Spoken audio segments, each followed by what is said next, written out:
আসসালামু আলাইকুম। অনেক দিন পর একটি ভিডিও বানাচ্ছি। ভিডিও বানানোর উদ্দেশ্য হলো একটাই, যেহেতু আমি অনেক দিন ধরে ফেসবুকে কাজ করতেছি, এখন মাঝখানে অনেক দিন ধরে ফেসবুকে ভিডিও দেওয়া থেকে বিরত আছি। অনেকে আমাকে মেসেজ করতেছে, ভাই আপনি ভিডিও দিচ্ছেন না কেন?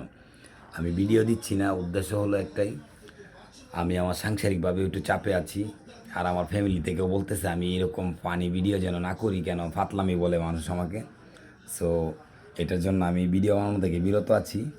আর পাশাপাশি যেহেতু একটি রাজনৈতিক দলের সাথে ইনভলভ আছি, বাংলাদেশ জাতীয়তাবাদী দল বিএনপির একজন নগণ্য কর্মী হিসাবে আছি। সো সামনে নির্বাচন, দলের জন্য কাজ করতে হয়। আমি ভিডিও বানানো থাকলে আমার এই নিশাটা কাজ করা থেকে আমি অনেক বিরত থাকতে হয়। সো আমি এখন এই নিশার থেকে আমি দলের জন্য কাজ করি, এটাই উত্তম। সকলেই দোয়া করবেন যেন আমি আমার ফ্যামিলি থেকে আমি যেন সাপোর্ট পাই আর আমি দলের জন্য কাজ করতে পারি, এটাই দোয়া রাখবেন সবাই। আসসালামু আলাইকুম।